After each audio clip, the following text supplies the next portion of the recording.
The Samsung Galaxy S24 Ultra is here to try to reclaim the top spot among the best phones by offering things the iPhone 15 Pro Max lacks. This includes a ton of Galaxy AI features that can do everything from auto-summarizing your notes and moving subjects around in your photos to translating phone conversations in real time. I am a devout supporter of what AI can do with our phones, and after using the Pixel 8 Pro's many AI-assisted features, I think it's clear that AI is where we will see the next revolution with our mobile devices. Not surprisingly, the Galaxy S24 Ultra is marketing itself as the AI phone to beat in 2024. From its intuitive circle to search feature that can reveal what weed is growing in my backyard to chat assist which automatically picks a better tone for my messages, these Galaxy AI features aim to simplify my life. At the same time though, the Galaxy S24 Ultra's $1,299 asking price is $100 more than what you'd pay for a Galaxy S23 Ultra or iPhone 15 Pro Max. This also comes with the most controversial change to Samsung phone, teaching the 10x optical camera of its predecessor with a less powerful but sharper 50 megapixel 5x telephoto lens. Usually I expect longer telephoto ranges with successive devices, so Galaxy AI will need to prove that software can make up for the apparent lack of major hardware upgrades. In my Galaxy S24 Ultra review, I will dial into the practicality of the phone's new Galaxy AI feature, assesses how its new cameras compare against its predecessor and rivals, find out how long its battery lasts, and ultimately determine if it's worth the money. Look quick and you might not notice the design changes Samsung made to the Galaxy S24 Ultra. Most notably, the new model ditches its predecessor's armor aluminum frame for a titanium one, which bolsters durability and in this case leads to a lighter package as well. On paper, the Galaxy S24 Ultra's 8.22 ounce weight doesn't seem like a tremendous difference over the S23 Ultra's 8.25 ounce weight, but the phone just feels less dense this time. Another change pertains to the end of an era for the series, its curved screen. I am on the fence about this change because the curved screen of past Ultras gave the phone this sleek looking aesthetic. Instead, the S24 Ultra adopts a flat display that hugs the edge of the titanium frame. Samsung's reasoning for this change pertains to the S Pen. The flatter panel makes it less likely for the stylus to fall over the edge. But then again, I end up using a case with my older curvier Galaxy S Ultra that prevents this such thing from happening. The last and subtle change involves 42% slimmer bezels according to Samsung's math. I only see it with the bottom portion at the display since the rest of the bezels appear very similar to the Galaxy S23 Ultra. One of the disappointments that will probably go under the radar is how there is no significant change to the S Pen. I was really hoping for Samsung to add something new to the fold here, seeing that the S Pen is one of the features that makes the Ultra distinctively different from everything else. Overall, I don't love or hate the design, but at least there are far more color options to choose from versus other phones, like the titanium violet version of my review unit. On top of that, there are several cases at launch that sprinkle more utility to the phone, like the preview window of the S View wallet case. Over the years, I have been less concerned about the resolution of a flagship's display, mainly because today's QHD Plus resolution is more than adequate. That's exactly what the Galaxy S24 Ultra is packing, a 6.8-inch QHD Plus dynamic AMOLED 2X display that is rich in detail, offers outstanding viewing angles and vibrant colors that makes YouTube trailers like Furiosa jump out at me as I watch it. But of course, all that wouldn't mean much if the new doesn't beat its predecessor in the brightness department. Samsung's no different with the Galaxy S24 Ultra, which the company claims to have a rated brightness of 2600 nits. I am never one to believe the hype because these ratings often don't reflect their true-to-life behavior, which is why I place more emphasis on our actual testing. This is where it gets interesting because the Galaxy S23 Ultra reached a peak brightness output of 1225 nits. In our display benchmark testing, it's an improvement to 1353 nits with the Galaxy S24 Ultra in our testing when displaying HDR content.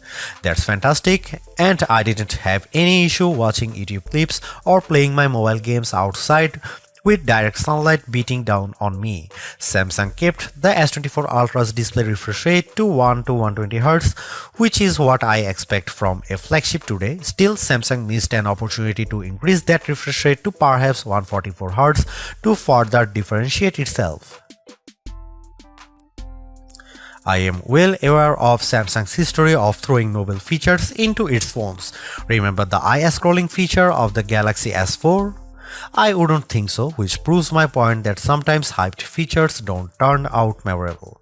There's very little doubt of AI permeating into everything in our lives, our phone included, which is why Samsung's taking a proactive approach in giving its users access to new capabilities with Galaxy AI.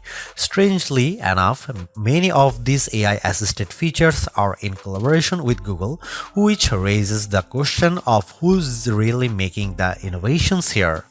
There is also a possibility that these AI features could change with Samsung's website disclaimer saying Galaxy AI features will be provided for free until the end of 2025 on supported Samsung Galaxy devices. Different terms may apply for AI features provided by third parties. I have been able to test out all of the included Galaxy AI features on the Galaxy S24 Ultra, and here's what I think.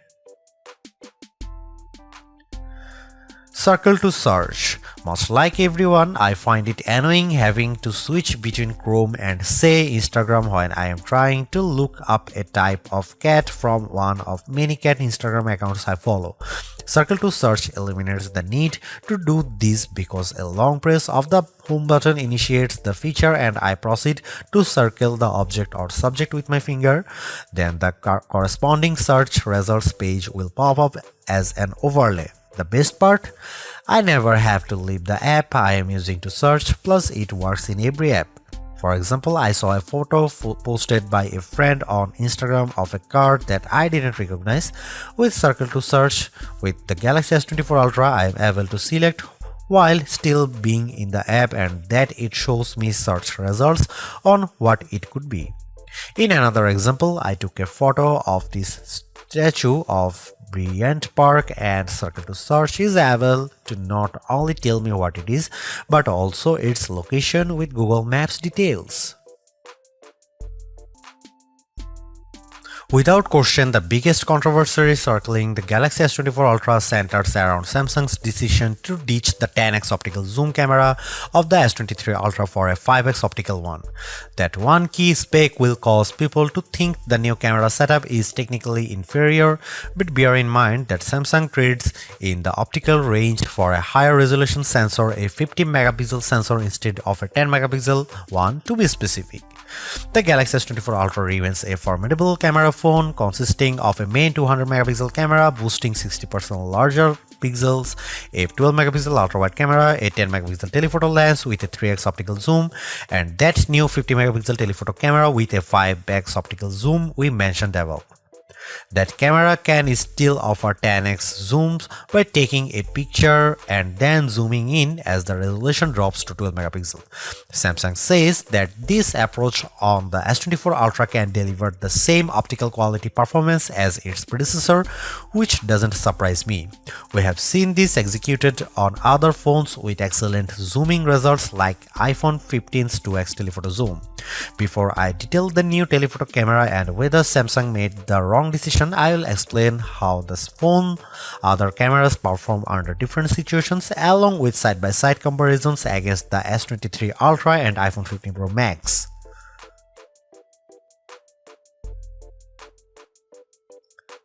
Starting with the main camera, I can't see much change over the S23 Ultra. Details are plentiful, colors are vivid, and the S24 Ultra's HDR performance does nicely to even out the highlights and shadows. I'm perfectly fine with these results, but in the back of my mind I was hoping for a wider separation from last year's model. Compared to the iPhone 15 Pro Max, it comes down to personal preference. In the short of the Outside O2 forum, the iPhone's HDR performance is at peak display when I look how the wooden panels of the front doors pop up out more. The S24 Ultra also appears to have a colder color temperature as well. Here are some camera samples and you can see it.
There is a lot to say about how Samsung's approach to artificial intelligence with the Galaxy S24 Ultra. From my experience, the Galaxy AI capabilities are fairly intuitive to use and save me a lot of time, exactly what AI is supposed to do for us.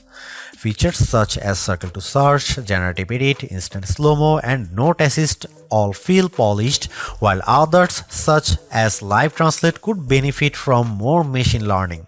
Regardless, the Galaxy S24 Ultra proves that AI is here for the long haul.